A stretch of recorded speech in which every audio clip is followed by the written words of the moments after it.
Mari kita buka sama-sama di Wahyu pasal 8. Kejadian di Wahyu pasal 8 atau nubuatan, ini akan digenapi di masa 3,5 tahun, tambah 3,5 tahun, totalnya 7 tahun masa pemerintahan antikristus. Kenapa kita bahas masa depan? Supaya kita bisa punya kacamata baru untuk masa kini. Semoga waktu pemerintahan antikristus itu tidak seorang pun yang hidup untuk menyaksikannya di dunia. Karena kita semua beriman kalau ada pertemuan di udara, kita mau ada di awan-awan menyongsong Tuhan. Gak ada satupun yang mau ketinggalan, bukan? Tapi penting kita tahu nubuatan ini karena ditulis dalam firman, berarti untuk kita ketahui. Supaya kita bisa melihat masa kini dengan cara pandang yang berbeda. Saya berikan judul di Wahyu pasal 8 ini, sepertiga murka dan 2/3 kasih karunia atas dunia yang berdosa. Kita akan melihat hati Tuhan. Sekali lagi kalau Anda ketinggalan salah satu ibadah, tolong dengarkan, setiap episodenya tidak sama. Dan penting sekali untuk kita tidak buta firman. Kita harus mengerti apa janji Tuhan dan peringatan. Sepertiga murka dan 2/3 kasih karunia atas dunia yang berdosa. Meterai yang ke-7, yaitu di Wahyu pasal 8, kita baca ayat 1, dan ketika anak domba itu membuka meterai yang ke-7, maka sunyi senyaplah di sorga, kira-kira setengah jam lamanya. Kebaktian hari ini langsung ke episode number 3. Belum apa-apa, waktu materai ke-7 dibuka, kebaktian sebelumnya saya sudah jelaskan materai 1-6, semua berada di periode setelah pengangkatan gereja. Di atas muka bumi sudah absen, tidak ada lagi gereja perjanjian baru yang penuh Roh Kudus, yang ada sisa hanyalah gedungnya. Jemaat serta hamba-hamba Tuhan yang fasik akan ditinggalkan karena Tuhan membuat perbedaan antara orang benar dan orang fasik. Gereja yang kudus sudah gak ada di dunia waktu itu. Yang ada hanyalah Kristen yang pura-pura, yang ditinggal bersama dengan orang-orang dunia yang memang menentang Kristus.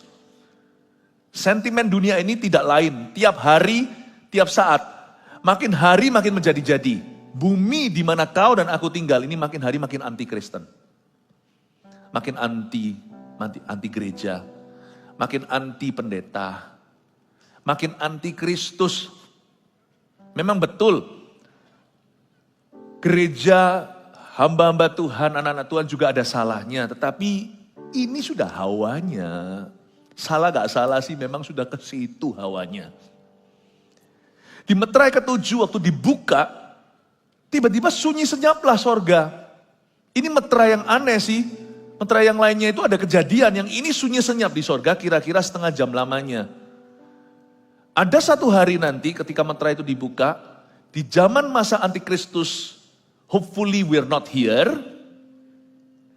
Kalau sampai kita ketinggalan, ya sudah, berarti selama ini kita tidak hidup sungguh-sungguh dengan Tuhan. Pokoknya kalau ada yang tertinggal, saya kasih pesan dulu di depan. Don't call me. Jangan telepon gereja ini ya. Kami menggembalakan gereja ini dengan demikian rupa supaya semua keluarga utuh waktu diangkat. Suami dan istri juga, anak-anak gak ada yang ketinggalan. Papa gak ketinggalan, mama gak ketinggalan. Bahkan dari depan receptionnya sampai pelayanan yang di dalam gedungnya, jangan ada yang ketinggalan. Ya. Jadi jangan cari kami kalau itu terjadi. Kalau kita belum mati, kejadian ini digenapi, jangan cari kita semua yang ada di sini. Karena orang-orang benar akan diangkatnya. Ada satu hari nanti ketika meterai ke-7 dibuka, sunyi senyaplah di sorga. Kira-kira setengah jam lamanya. Waktu sorga sunyi itu pasti ada sesuatu. Ini sebelum murka Allah berikutnya disingkapkan. Kalau Anda baca Wahyu 8 itu transisi. Setelah itu nanti ada sangkakala, mulai Wahyu 9. Ini lebih ngeri. Wahyu 8 dimulai dengan Tuhan diam. Diakhiri dengan ada suara celaka-celaka. Yaitu ada malaikat yang meniup sangkakala yang akan segera diluncurkan oleh Tuhan. Wahyu 8 ini adalah perpindahan. Ketika masuk Wahyu 9, sepertiga populasi bumi mati. Bayangin, gelimpang mayatnya itu dahsyat. Ini gak main-main. Sebelumnya sudah ada musibah. Makin hari, dunia akan makin klimaks dalam murka Allah. Anda dan saya harus tahu, semua pemberontakan terhadap Tuhan akan berakhir pada penghukuman kekal. Tidak bisa lari kemana-mana. Tapi Tuhan itu sabar. Tuhan itu bertele-tele dalam menghukum. Tapi dia itu langsung dalam hal mengampuni. Makanya saya kasih judul sepertiga murka. 2/3 kasih karunia. Padahal dunia ini berdosa dan membenci Kristus. Kayak Tuhan tuh tidak niat gitu loh membinasakan. Kayaknya niat hati Tuhan itu selalu adalah untuk menyelamatkan. Tapi jangan pernah kau anggap enteng murkanya. Allah kita adalah api yang menghanguskan. Bermula bukan dengan murka, Tuhan diam saja. Tapi harusnya kita tahu diri. Kalau papa sudah diam, jangan teruskan anak-anak berantem di meja makan. Dunia tidak bisa baca tanda ini. Ayat pertama, ketika anak domba itu membuka meterai yang ke-7, maka sunyi senyaplah di sorga kira-kira setengah jam lamanya. Saya kasih aplikasinya. Kalau Tuhan diam ya, itu tidak sama dengan Tuhan itu setuju loh. Be careful. Dan kalau Tuhan diam, tidak berarti dia restu. Diam itu tidak sama dengan restunya. Kadang-kadang kalau papa mama berkata, ya sudah terserah kamu. Jangan diteruskan. Itu berarti papa tidak berkenan. Kita harusnya bisa membaca. Kayaknya zaman-zaman sekarang ini berapa kali Tuhan juga diam. Tapi dunia semakin menjadi-jadi, pemberontakannya itu semakin liar. Kalau Allah diam, jangan diteruskan. Kalau Anda lihat sekarang seluruh bumi ini memberontak pada Tuhan. Nggak usah zaman masa antikristus. Sekarang kan sang antikristus yaitu sang 666 orangnya, individunya belum disingkapkan. Nggak usah tebak-tebakan ya. Nggak usah cerdas cermat. Ini antikristus pasti si pemimpinnya negara ini. Antikristus itu pasti si itu. Oh jangan jauh-jauh Pastor Philip. Ada seorang wanita berkata, antikristus itu suamiku sendiri. Enggak. Belum disingkapkan. Dia nggak bisa keluar. Selama masih ada gereja yang penuh Roh Kudus di atas muka bumi, gereja perjanjian baru, dia nggak bisa disingkapkan. Karena dia masih diikat. Tapi roh antikristus sudah ada di mana-mana. Penyesatan, anti Kristen, anti gereja, anti Tuhan.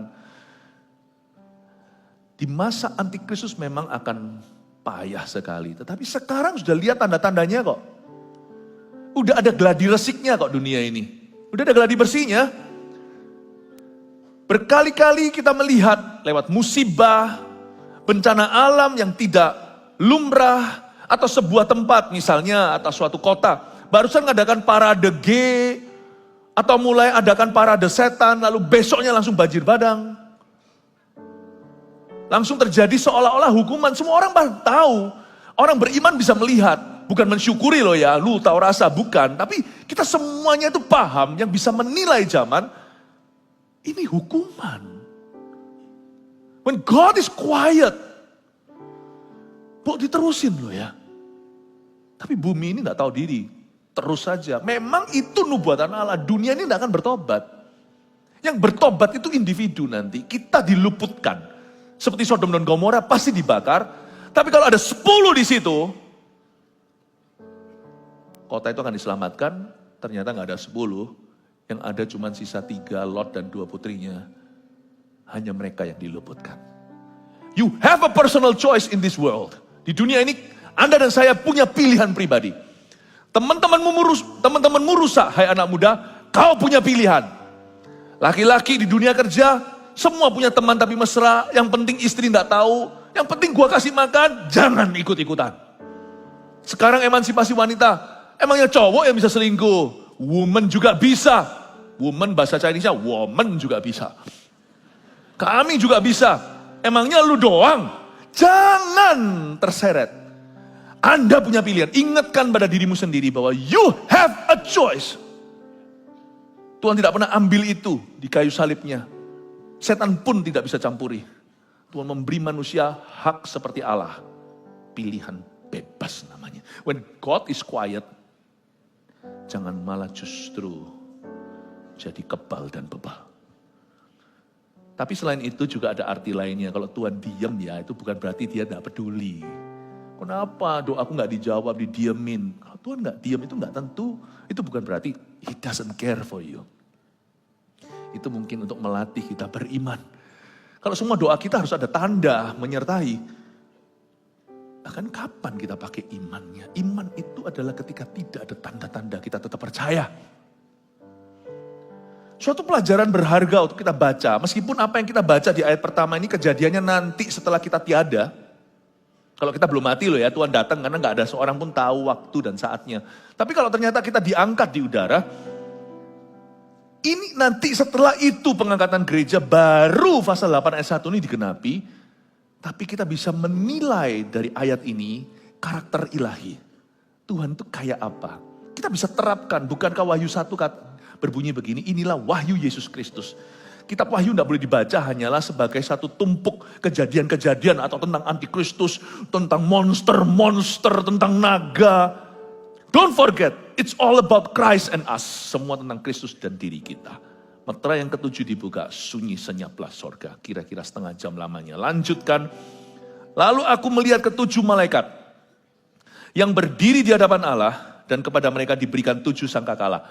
Yohanes di Pulau Patmos melihat beberapa simbolisme di dalam wahyu yang dia terima. Kali ini dia melihat 7 malaikat berdiri di hadapan Tuhan dan pada mereka diberikan 7 trompet atau sangkakala. Maka datanglah seorang malaikat lain, ayat 3, dan ia pergi berdiri dekat mezbah. Malaikat ini berdiri di dekat mezbah. Mezbah apa? Dengan sebuah pedupaan emas, itu mezbah doa. Dia berdiri di dekat mezbah dengan sebuah pedupaan emas. Dan kepadanya diberikan banyak kemenyan untuk dipersembahkannya. Bersama-sama dengan doa semua orang kudus di atas mezbah emas di hadapan tahta itu. Ayat 3 itu indah.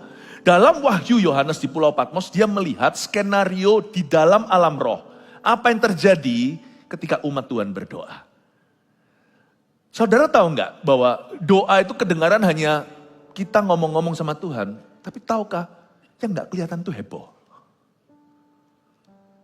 Doa itu dahsyat.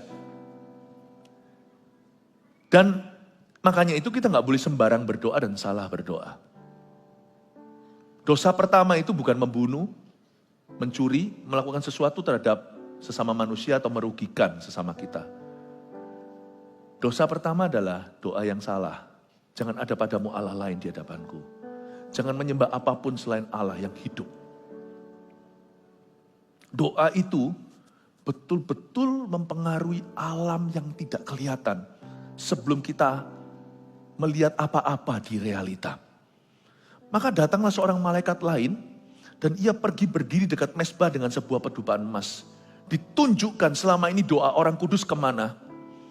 Dan kepadanya diberikan banyak kemenyan untuk dipersembahkannya bersama-sama dengan doa semua orang kudus di atas mezbah emas di hadapan tahta itu. Malaikat ini dikasih banyak kemenyan. Jadi yang pegang kemenyan itu malaikat aja, jangan orang. Manusia nggak perlu yang begitu-begituan. Karena cenderung hati kita ini akan menyembah berhala.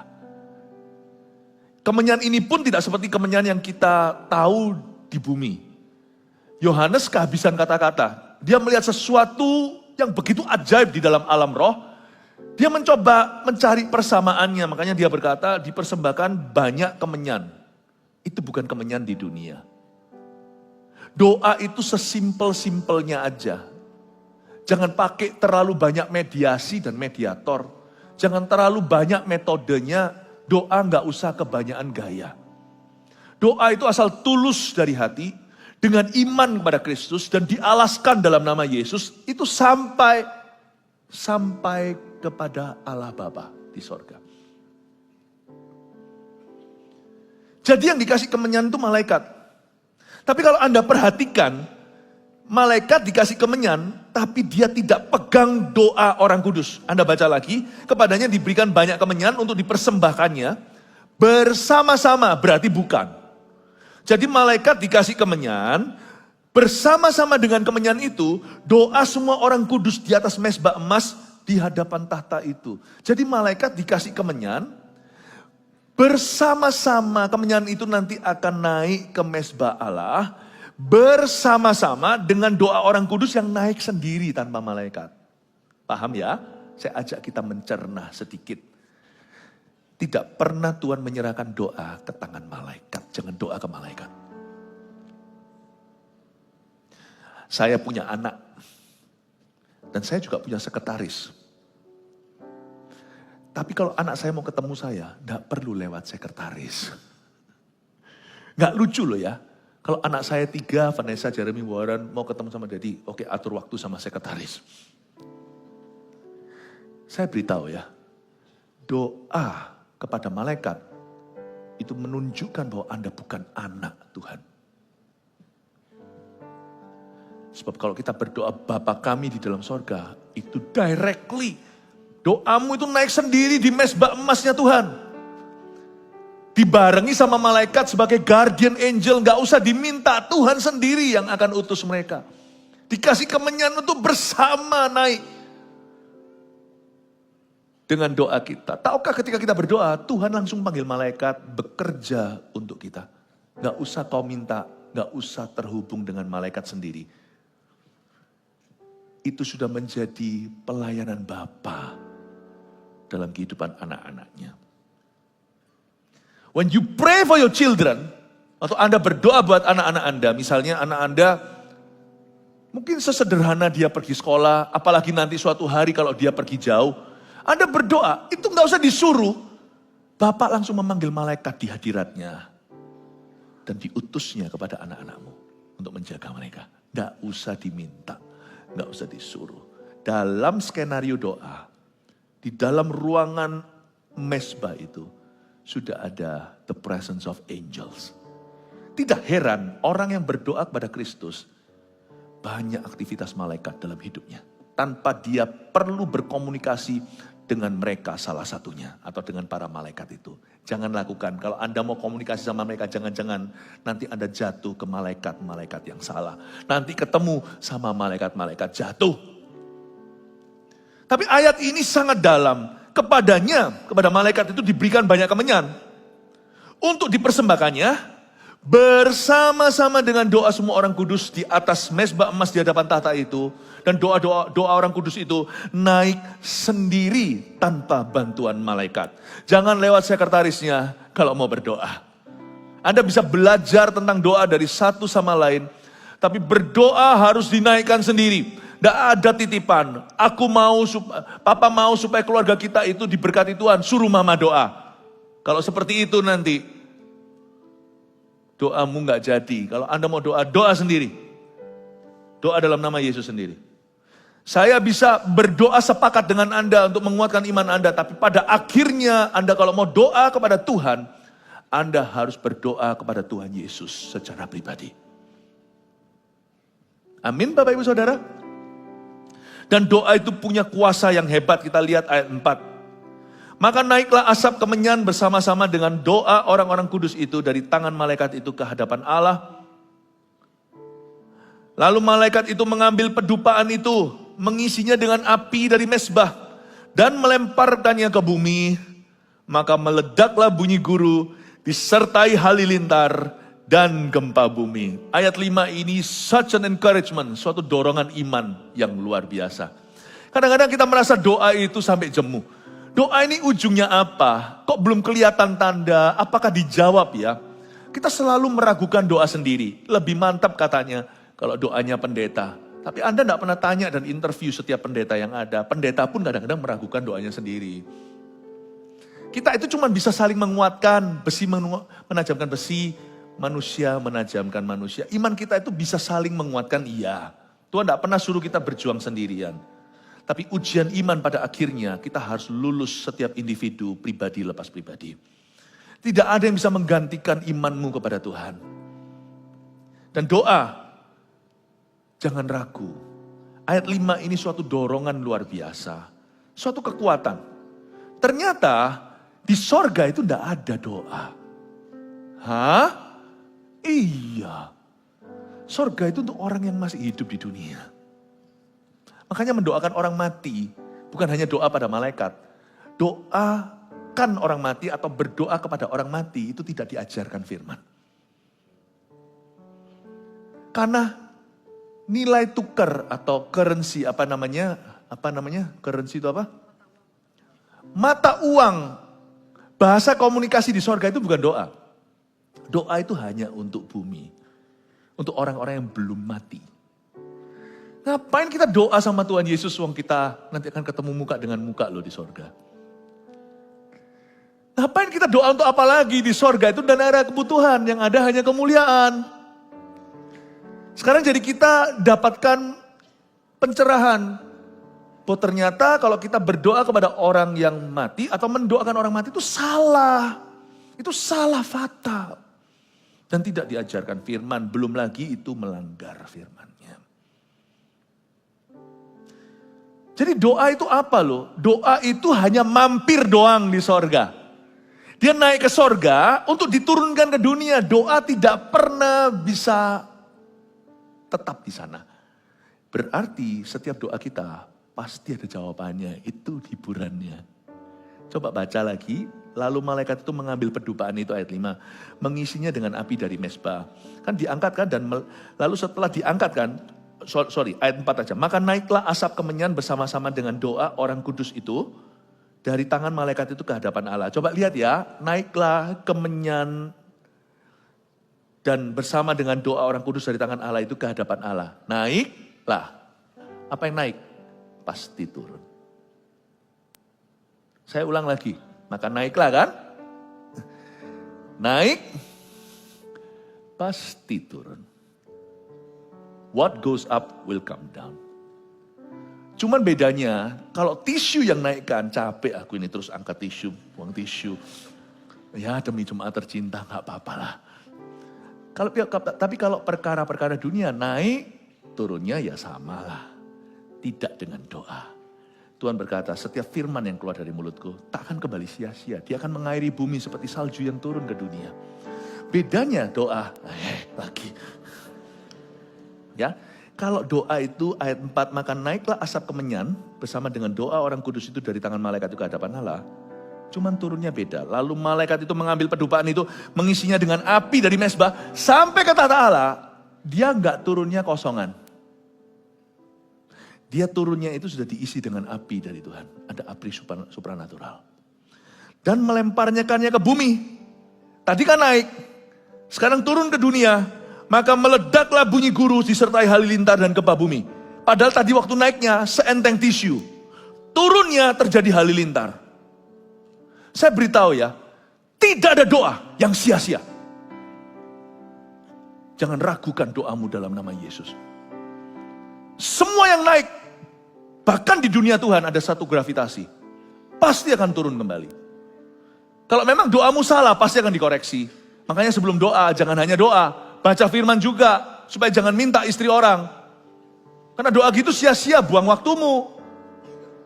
Ngapain Tuhan dengar sesuatu yang jelas-jelas dia sudah firmankan, itu ada dalam Alkitab dan Tuhan berkata salah. Kalau kita berdoa dalam firman apalagi, tidak akan doa itu kembali sia-sia. Apa yang kita naikkan pasti akan kembali ke bumi, mempengaruhi hidup manusia. Dia pasti akan mempengaruhi event-event, kejadian-kejadian dalam hidup Anda. Dan dalam hal ini, di Wahyu pasal 8 diceritakan doa orang kudus saat aniaya di zaman masa antikristus. Akan dikembalikan ke bumi dalam bentuk kebangunan rohani. Tisu kau bisa pensiun sudah. Terima kasih. Nangkep ini Bapak Ibu. Ayat 5 ini begitu indahnya.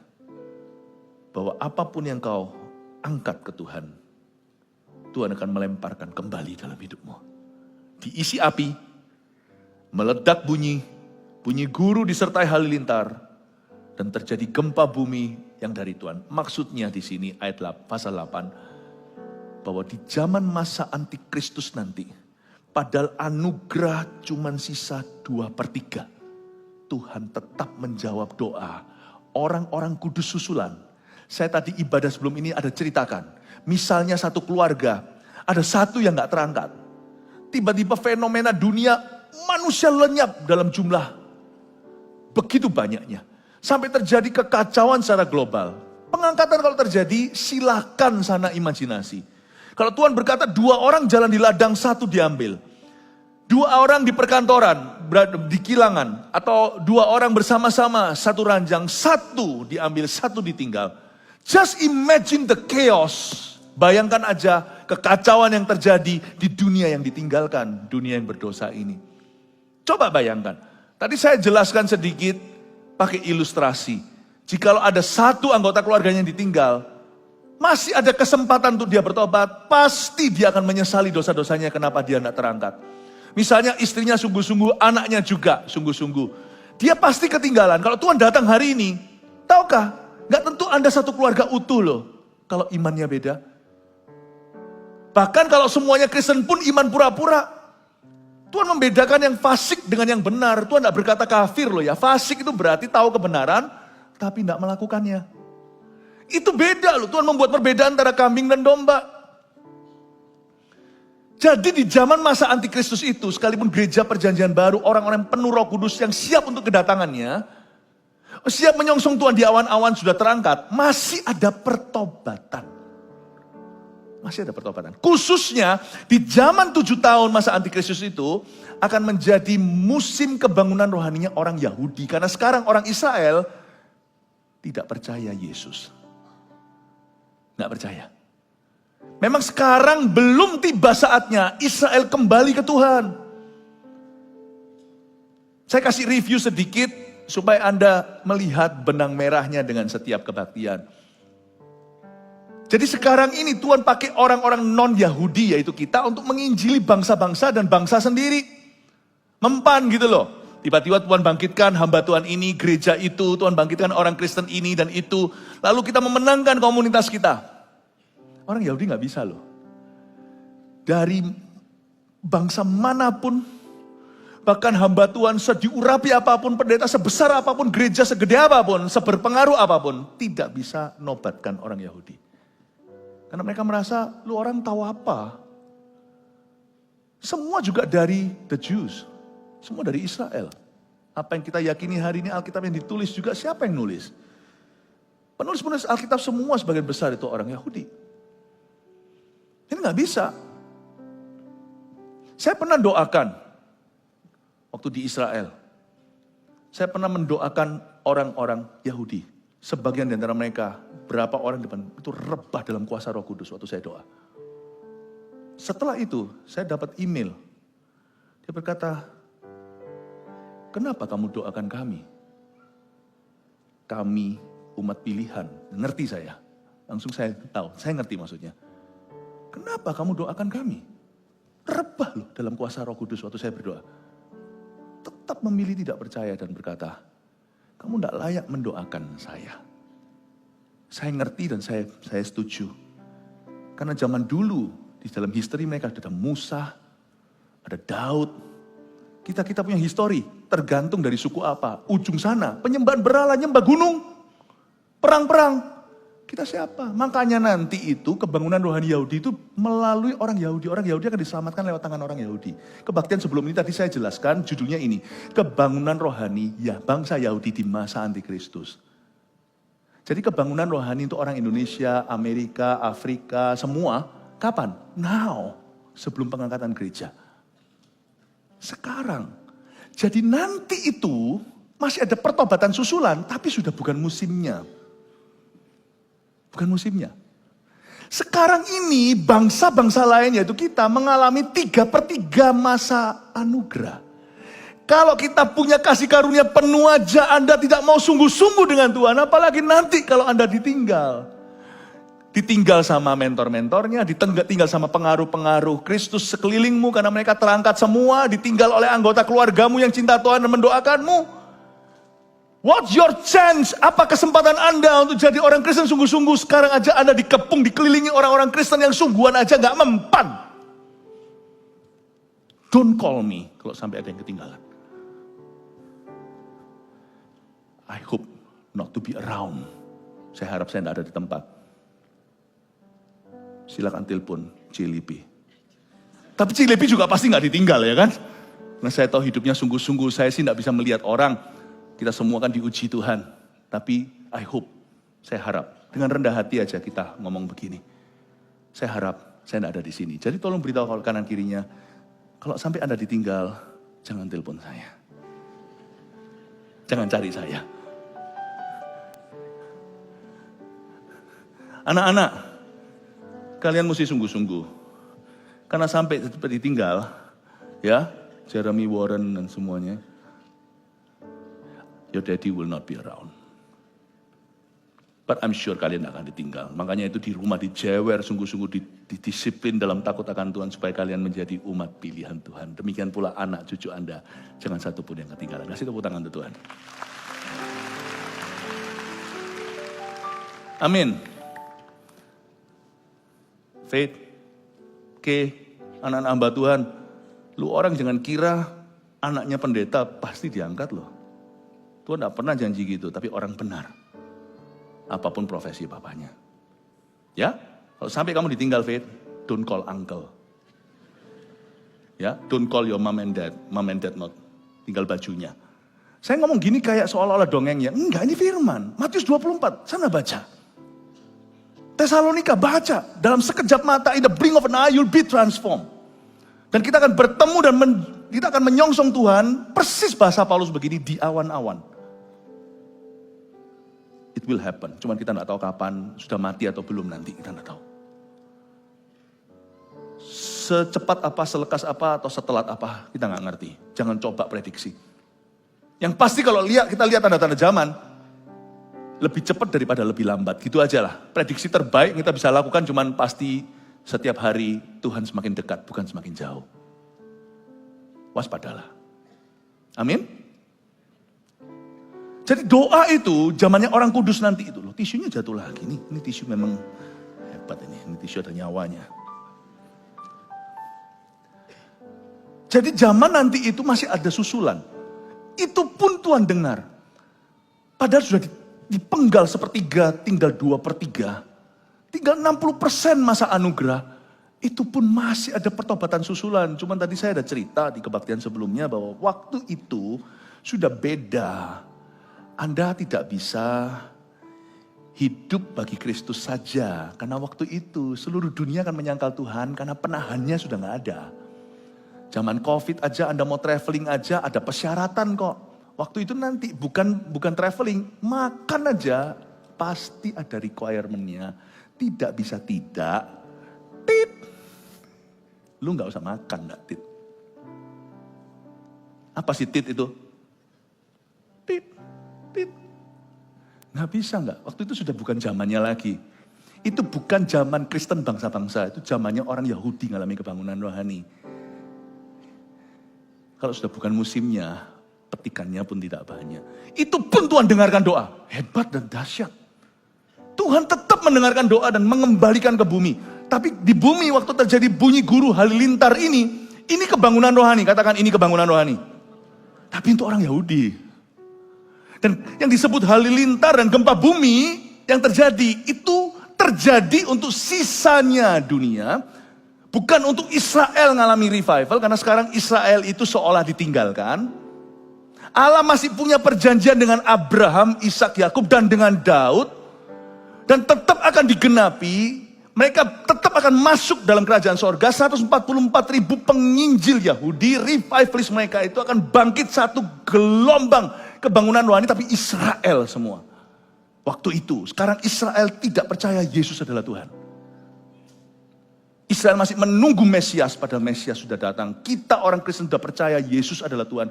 Dia datang kedua kali, Israel masih belum percaya Mesias sudah datang sekali. Tapi ini semua kebangunan rohani itu nanti untuk Israel.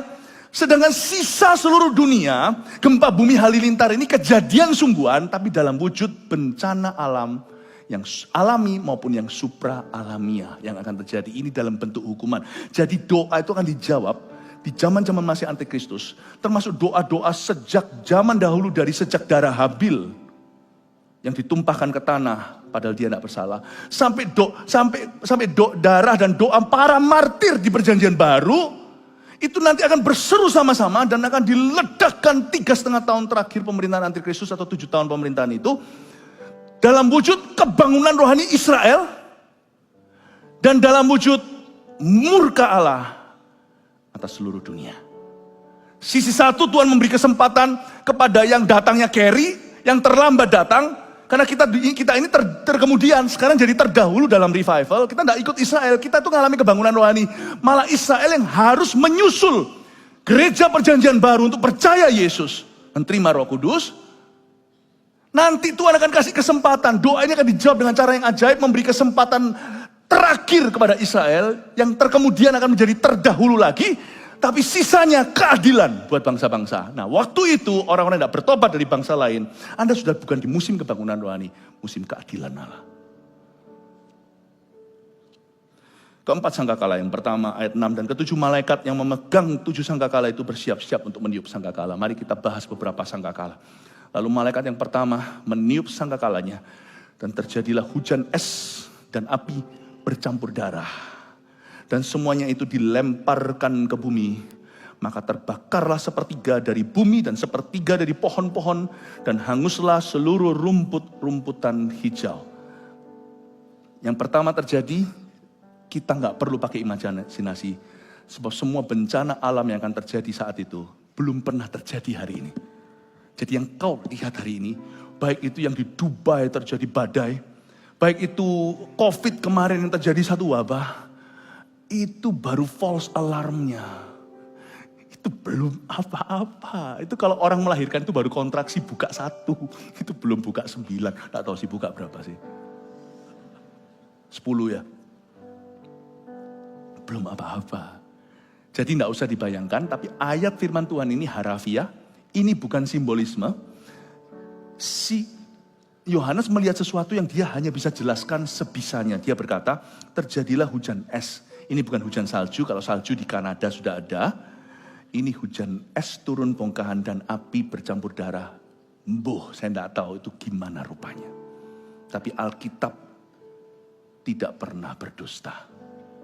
Dan semuanya dilempar ke bumi, yang dibakar adalah 1/3 dari bumi. Jadi pertama-tama yang dikutuk adalah bumi dulu, 1/3 dari pohon dan hangus seluruh rumput-rumputan hijau. Jadi vegetation atau semua hijau-hijauan di dunia, 1/3 akan hangus. Gak apa-apa Pastor Philip, saya gak vegetarian. Saya gak keberatan kalau tidak ada sayur-sayuran. Yang penting saya makan daging, sorry ya, sapi makan rumput. Itu krisis daging juga. Kadang-kadang saya membuat lelucon, tapi berhenti lucu karena kolesterolnya mulai tinggi. Saya bilang, saya juga makan sayur. Dia bilang, makan sayur apa Pastor Philip? Saya makan yang makan sayur. Secara tidak langsung sayur di dalam diriku. Kayaknya lucu, sapi maksudnya, saya makan beef. Tapi sebenarnya pada saat itu terjadi, dunia akan krisis. 1/3 dari yang hijau di dunia hangus. Akan ada krisis makanan. Ayat 8. Lalu malaikat yang kedua meniup sangkakalanya dan ada sesuatu seperti gunung besar. Perhatikan bahasa Yohanes. Ada sesuatu, dia nggak bisa menjelaskan itu apa. Seperti gunung besar karena ilmu pengetahuan belum sampai sana. Yang menyala-nyala oleh api. Gunung gede gitu kayak berapi-api dilemparkan ke dalam laut. Jadi setelah bumi dikutuk, sekarang laut dikutuk. Dan 1/3 dari laut itu menjadi darah akibat matinya manusia. Zaman modern kan, orang di kapal, ada orang loh di perairan, dan juga hewan. Ikan itu juga bisa berdarah loh. Jadi laut menjadi darah karena 1/3 dari makhluk hidup di dalamnya atau di atas permukaan laut itu mati. Kalau dilihat dari ayat 8 ini, bahasa modern untuk bisa dimengerti, semacam meteor akan berjatuhan. Sekarang semua bencana ini belum ada apa-apanya. Tapi pada saat orang-orang ditinggal, masuk ke zaman masa antikristus, murka Allah meningkat atas dunia. Lebih tepatnya, bukan murkanya, kasih karunia-Nya ditarik 1/3. Kebaktian sebelum tadi baptian pertama saya sampaikan bahwa ada satu berkat yang dianggap murah oleh orang. Enggak cukup membuat dia bahagia. Harus punya ini itu baru happy. Berkat itu namanya damai. Coba Tuhan angkat damai dari dunia. Perang nuklir langsung terjadi. Coba Tuhan ambil damai aja dengan kongsian Anda. Langsung tuntut-tuntutan di pengadilan. Damai itu kalau diambil sedikit aja. Orang langsung perang. Orang tak percaya kan? Dan saling mempersenjatai dirinya. Nanti sepertiga dari kasih karunia dicabut. Bayangin zaman itu, meskipun Tuhan murkanya udah 100% sama sang antikristus, sang 666 dan nabi palsu, tapi Tuhan tetap sayang loh sama dunia yang begitu kurang ajar hari ini dengan dia. Apakah nanti dunia lebih baik? Dunia tidak bertobat sekalipun dihukum bertubi-tubi, dunia semakin murtad. Dengarkan baik-baik. Tuhan yang kau miliki adalah Tuhan yang sama orang jahat aja masih ada 2/3 kasih karunia untuk mereka. Masa Tuhan marah-marah sama anak-anaknya yang mau bertobat dan sungguh-sungguh. Kalau hari ini Anda berbalik, Tuhan tidak akan hukum Anda. Tapi Tuhan akan pulihkan apapun konsekuensi yang harus kau hadapi. Asal kau menghadapinya dengan Tuhan. Kembalilah nak, jangan lari lagi dari hadiratku, kata Tuhan. Coba kalau kita lihat, ini di zaman nanti ini kejadiannya Wahyu 8. Ini di zaman antikristus 7 tahun itu. Itu pun Tuhan tidak brol-brolan. Kayak orang bertinju itu loh. Mukulnya dikurangi sepertiga. Kalau dia pukul penuh kuasa, bisa-bisa lawan tinjunya langsung meninggal dunia. Tuhan kelihatannya mukul bumi. Padahal antikristus sudah jahanam sekali. Tapi karena di dalam dunia masih ada orang-orang yang mungkin dalam kemahatauan Tuhan tahu mereka tidak bertobat. Tapi Tuhan masih berharap mungkin mereka akan bertobat dan menerima Kristus. Dunia yang anti-Kristen ini loh. Mereka lebih milih melepaskan Barabas daripada melepaskan Yesus pada waktu dihukum sama Pontius Pilatus. Dunia ini coba lihat. Apapun terbuka, tapi kalau sama orang Kristen mereka picik sekali. Di mana-mana anti-Kristen, anti-gereja. Memangnya sudah hawanya anti-Kristus mau apa? Nanti Tuhan akan berkata, sudahlah, pada musuh-musuhnya loh ya. Sudahlah, aku ini mengasihimu, kenapa kau harus memukulmu? Mereka tidak berubah-ubah, akhirnya Tuhan pukul, tapi Tuhan cuma pukul sepertiga. Itu pun banyak yang mati, cuma pukul. Enggak tobat. Padahal antikristus itu zamannya sudah jahat. Tapi Tuhan tetap menunggu seseorang bertobat, sebaik itu loh Tuhan itu. Di zaman masa antikristus harusnya Tuhan langsung aja tuangkan semua cawan murkamu, jangan sepertiga-sepertigaan. Langsung aja 3/3, hukum dunia. Apalagi kita sudah nggak ada di sini. Apalagi para martir yang ada di bawah mesbah. Mereka berseru tiap hari, kapan Tuhan akan mengadili? Wah, kita happy aja, hukum mereka. Kadang-kadang kan kita begitu kan, ada orang yang menganiaya umat Tuhan. Ada orang yang merugikan kita, padahal dia tahu jelas kita ini anak-anak Tuhan. Kita kan setelah gitu kan kita langsung minta apa sama Tuhan? Tuhan hukumlah, makanya Tuhan ajari kita mengampuni. Sebab nafas Tuhan itu bukan menghukum. Dia tidak berkenan pada kematian orang fasik, tapi pertobatan mereka. Itu yang mereka Tuhan cari. Ada orang tertentu yang jahat banget, 17 tahun kemudian baru dihukum Tuhan. Kadang-kadang kita merasa Tuhan itu lamban, doaku nggak dijawab-jawab. Orang ini loh, Tuhan merugikan keluargaku. Orang ini memfitnah aku.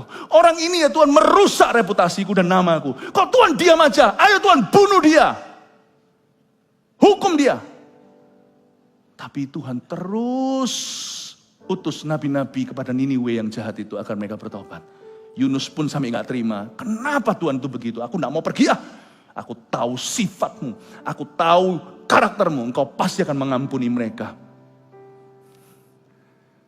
Tapi kadang-kadang hukuman terjadi. Saya melihat dalam sejarah kiri kanan saya. Orang yang begini begitu dihukum Tuhan sekian tahun kemudian.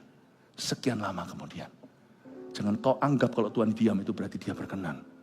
Itu kesempatanmu bertobat kalau dia berdiam. Makanya lihat, oh, apa-apa kok, aku gini juga gak apa-apa kok. Saya mau dugem seenak saya, keluarga saya seperti apa, gak apa-apa buktinya. Coba lihat, orang jahat mana mungkin langsung semalam, dia besok langsung gulung tikar. Enggak kan? Coba lihat orang yang foya-foya, dan menginjak hak orang-orang yang tidak punya. Dan orang yang gaya sombongnya sudah sampai ke langit. Malah justru yang namanya Tuhan disikat sama dia, gak ada takutnya gitu loh. Sama Tuhan, sama umat Tuhan, sama anak Tuhan. Gereja jadi buli-bulian, coba lihat. Gak langsung semalam kan. Tunggu sebulan juga gak apa-apa tuh orang itu. Tapi ketika dia jatuh. Jangan kau anggap Tuhan belum hukum dia 10 tahun lalu. Tuhan sudah, cuman Tuhan diem. Tunggu kita gak berulah. Terusin. Oke. Dicubit sepertiga. Bangkrut dia. Dicubit. Sakit dia. Your God is very patient to sinners. Makanya kita aja gak sabar. Rasanya kenapa Tuhan itu kok gak langsung hukum aja orang itu. Tapi juga hati-hati. Kalau kita jangan main-main dan mencobai Tuhan. Ada meteor yang akan jatuhkan ke bumi di 7 tahun pemerintahan itu. Dan matilah sepertiga dari segala makhluk yang bernyawa di dalam laut ayat 9. Dan binasalah sepertiga dari semua kapal. Terjadi yang namanya commercial disaster. Puji Tuhan kalau Anda bekerja di dalam jalur perkapalan sebagainya. Puji Tuhan sebelum gereja diangkat. Waktu itu binasalah sepertiga dari semua kapal. Ada kan banyak kapal yang kena meteor itu. Tapi laut di sini itu kemungkinan terbesar adalah satu laut sih, tidak semua laut di dunia. Meteor yang terjatuh itu yang dilihat oleh Yohanes mungkin hanya satu. Kata laut di sini yang mereka ketahui di zaman itu murid-murid Yesus adalah the Mediterranean Sea. Kalau Anda lihat di peta, namanya Laut Mediterranean. Gede banget. Nah nanti di situ meteornya jatuh. Banyak kapal sepertiga tenggelam dan hancur lebur. Ayat 10, lalu malaikat yang ketiga meniup sangkakalanya dan jatuhlah dari langit sebuah bintang besar menyala-nyala seperti obor dan ia menimpa sepertiga dari sungai-sungai dan mata air. Perhatikan, sekarang kutuknya bukan hanya ke bumi, bukan hanya ke laut, tapi sekarang ke air bersih, ke sungai dan mata air. Nama bintang itu ialah Absinthus dan sepertiga dari semua air menjadi Absinthus artinya pahit. Dan banyak orang mati karena air itu sebab sudah menjadi pahit. Ayat 10 dan 11 ada sebuah krisis yang terjadi di zaman masa antikristus yang sekarang belum apa-apa. Karena waktu itu krisis yang terjadi adalah krisis air minuman. Air minum. Saya itu menghargai kita setiap hari bisa mandi air bersih. Kita bisa minum dengan gampang, buka botol sedikit, cucup sedikit, buang. Padahal masih ada sisa 3/4. Mentang-mentang kenapa? Mentang-mentang botol air mineral botolan itu ada mineralnya atau enggak saya enggak tahu. Itu murah. Gampang didapat. Apa yang gelas cuman dengan sedotannya yang kecil sekali yang tipis buang. Nanti akan datang air komoditas yang sangat penting. Emas, perak, permata enggak bisa beli karena pada waktu itu Absinthus pahit semua. Ketika ada satu wabah yang terkena pada sungai dan mata air dunia. Global warming mereka berkata, sekarang yang namanya es kekal di kutub utara, di Kanada, di mana glacier namanya sudah mulai meleleh. Di Eropa juga sama, sudah mulai menipis. Orang khawatir setengah mati, don't worry. Selama gereja masih ada di atas muka bumi, minum masih oke. Nanti waktu doa sudah terangkat, yang sisa hanya orang-orang fasik sebagian bertobat. Nah waktu itu, doa udah tidak kenceng lagi, penahannya sudah hilang. Nah saat itu semua wabah, setan bukan hanya ngantem manusia. Anda kira setan hanya mencobai orang? Anda salah. Setan kalau bisa akan hangus bumi. Bumi ini, semua laut, semuanya itu kalau bisa dia racuni semuanya. Setan itu kan jahat. Coba lihat kalau orang kesetan. Coba lihat. Dia akan siksa hewan. Coba lihat kalau orang itu kesurupan. Dia gak akan sayangkan dengan apapun yang dia pegang. Jangankan orang. Kasih barang aja dirusak.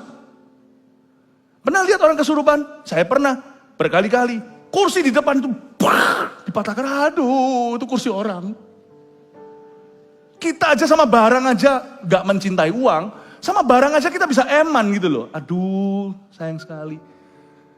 Ya ini bukan firman ya, tapi kalau pas saya lagi mandi gitu, sudah selesai saya matiin. Saya gak mau buang air mentang-mentang bisa bayar tagihan air. Jangan kira sana kaya atau siapa punya. Setiap hal itu berkat bukan karena uangmu bisa bayar. Itu tersedia itu karena ada doa. Masih ada doa di dunia, masih ada Roh Kudus di dunia ini. Ya ini tidak mengaruhi keselamatan, tapi kalau sana mandi jangan lama-lama. Selesai tutup, jangan terus nyalain 2 jam gitu. Ya nggak ada hubungannya sih, cuman sedikit tambahan yang tidak signifikan. Jadilah pecinta, bukan mencintai uang barang, bukan. Jadilah pengeman, penyayang apa yang Tuhan percayakan meskipun itu barang. Jadi perawat bukan perusak. Karena nanti datang harinya, air bersih pun hampir tiada. Absintus itu artinya orang tidak bisa minum, pahit semua. Lalu malaikat yang keempat meniup sangkakalanya dan terpukullah sepertiga dari matahari dan sepertiga dari bulan dan sepertiga dari bintang sehingga sepertiga daripadanya menjadi gelap dan sepertiga dari siang hari tidak terang, dan demikian juga malam hari yang terakhir kena pukul adalah the sky atau langit. Waktu itu matahari sepertiga itu kan gelap. Nggak tahu ini gimana kejadiannya. Sekarang pun ilmuwan sudah mulai tahu tentang hal kayak gitu-gitu, itu mungkin bisa terjadi, tapi saya percaya pasti terjadi karena firman Allah mengatakannya. Saya tidak tunggu ilmuwan menemukannya. Di zaman semua orang ilmuwan juga berkata bahwa bumi ini lurus. Di kitab Perjanjian Lama sudah tertulis Tuhan bertata di atas bulatan bumi. The Bible is right. Sepertiga dari siang hari terang dan akan menjadi gelap. Ayat 13, dengan ini saya selesai. Maaf saya sedikit overtime. Lalu aku mendengar seekor burung nasar terbang di tengah-tengah langit dan berkata dengan suara nyaring. Loh, burung kok bisa bicara? Kata burung nasar dalam bahasa Yunani kuno mirip dengan kata malaikat. Jadi malaikat itu burung elang. Paham ya? Jadi saya nggak tahu sebenarnya yang dimaksudkan di sini karena dua-dua translationnya benar. Yang dimaksudkan di sini aku mendengar ada seorang malaikat terbang di dunia dengan suara nyaring berkata, celaka, celaka, celakalah. Atau Tuhan pakai seekor burung seperti Tuhan pakai seekor keledai untuk bicara sama Bileam, nabi bebal itu. Tapi zaman di mana spokesman, jubir Tuhan yang baik dan benar sudah tiada di atas muka bumi, yang ada hanya mulut fasik. Gereja Perjanjian Baru yang penuh Roh Kudus sudah tiada lagi dan absen di dunia. Tuhan baru pakai malaikat untuk memberitakan Injil. Itu pun sudah tidak dengan kapasitas yang sama seperti gereja Perjanjian Baru. Celaka, celaka, celakalah mereka yang diam di atas muka bumi. Oleh karena bunyi sangkakala ketiga malaikat lain yang masih akan meniup sangkakalanya. Burung elang itu atau malaikat ini, dia berseru kepada orang-orang dunia, celaka, celaka, celaka 3 kali. Woe, woe, woe. Dalam bahasa Inggrisnya. Karena di sangkakala kelima sampai ke-8, sepertiga penduduk bumi akan gelimpang mayat. Sebenarnya ini bukan pertama. Kalau Anda baca penunggang kuda di Wahyu pasal 6 di ibadah pagi tadi, maka pada zaman di mana Antikristus dibangkitkan, ada satu penunggang kuda berwarna hitam, dia maut dan duduk bersama dia di belakangnya kerajaan maut. 1/4 dari penduduk dunia, jikalau sekarang aja hitungannya 8,1 miliar, 2 miliar orang mati dalam 3,5 tahun. Lalu dikorting lagi, 1/3 sisanya mati lagi. Oleh karena musibah-musibah sangkakala ini. Kena meteor, tidak bisa minum, atau nggak bisa makan, krisis daging, krisis vegetable atau sayur-sayuran, dan tidak ada bahan lagi. Matahari gelap, coba bayangkan kalau nggak ada matahari, tsunami yang terjadi. Kalau matahari terjadi yang namanya geografi atau ekologi juga terjadi gempa bumi kan. Beberapa benua itu akan retak di zamannya masa Antikristus. Dan beberapa pulau-pulau itu akan melekat karena mereka akan bersenggolan. Jadi muka bumi pun petanya mulai akan berubah. Lalu belum hanya itu saja, kalau matahari gelap seperti itu gagal panen di mana-mana. Jadi saya nggak bisa bayangkan murka Tuhan di zaman setelah pengangkatan gereja Tuhan. Ini bukan saya berkata, ini firman semua, saya cuma guru yang menjelaskan. Dan kenapa Tuhan bersedih dan suruh malaikat berseru celaka 3 kali? Karena sebentar lagi dari seperempat yang sudah mati, 2 miliar orang, 8,1 hari ini, misalnya kita hitungan hari ini aja kursnya. Maka dunia sisa 6 miliar, potong 1/3 mati, 2 miliar lagi mati. Setelah 2 miliar mati, dari 1/4-nya 8 miliar, sisa 6 miliar, 1/3-nya lagi, 2 miliar lagi mati. Dalam waktu sekejap, kita langsung lihat depan mata, 4 miliar orang mati. Covid berapa juta yang mati? Betapa sakitnya seluruh bumi, wabah kemana-mana, belum lagi sedih. Pembakaran-pembakaran yang terjadi, mayat bergelimpangan begitu aja.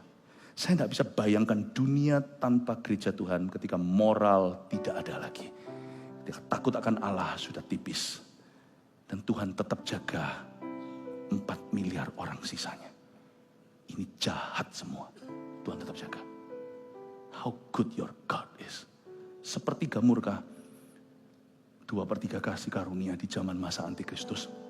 Sekarang ini 3/3 kasih karunia atas kita. Padahal dunia, meskipun dunia sudah jahat, kita itu masih mengalami penuh masa anugerah. Gak bisa sungguh-sungguh. Gak mau sungguh-sungguh memberitakan Injil. Gak percaya pada Kristus. Baptis saja masih ogah-ogahan. 3/3 dengan semua mentormu di sini. Guru-gurumu ada di sana. Semua gembalamu yang takut akan Allah. Pengaruh-pengaruh yang baik, pengaruh Roh Kudus. Semua ada di dalam hidupmu, mengepungmu malahan. Meskipun di dunia lebih banyak pengaruh buruk. Tapi pengaruh Kristus masih ada di sekelilingmu. Nggak bisa sungguh-sungguh. Good luck my friend. That day don't call us. Saya tantang diri saya sendiri. Kalau sekarang saya tidak bisa menyembah Tuhan. Kapan? Kalau saya tidak bisa hidup kudus sekarang. When my friend? 3 poin sini bawa pulang ke rumah. Catat. Sepertiga murka dan 2/3 kasih karunia atas dunia yang berdosa. 1, jika Tuhan diam saja, itu tidak berarti dia setuju atau tidak peduli. Pelajaran pertama, review yang kita sudah pelajari. 2, tujuan dan hukuman Tuhan adalah, tujuan dari hukuman Tuhan, itu selalu adalah untuk mengerjakan pertobatan. Lihat, Tuhan itu baik. Pelan-pelan harusnya bumi 8 miliar ini musnah semua. Tuhan tahan, Tuhan tahan, Tuhan tahan. Itu kayak Tuhan memang tidak berkehendak, tidak niat untuk mengkaukan dunia. Cubit, cubit. Setiap kali Tuhan cubit ya yang maha kuasa ya pasti ya berjatuhan korban. Tapi tujuan dari hukuman Tuhan itu adalah untuk mengerjakan pertobatan. Tapi sayangnya nanti ibadah terakhir kita akan melihat bahwa dunia tidak bertobat. 3, sekalipun murka, dia tetap beri dunia kesempatan untuk berubah. Nah, Anda tunggu apa lagi untuk menerima Yesus? Tunggu apa lagi untuk dibaptis? Tunggu apa lagi untuk sungguh-sungguh? Tunggu apa lagi untuk melakukan kehendaknya? 1, 2, 3, di foto. 1, 2, 3, jebret. Haleluya. Kasih tepuk tangan untuk Roh Kudus. Praise the Lord. Silakan semua bangkit berdiri. Thank you Jesus. Thank you Jesus.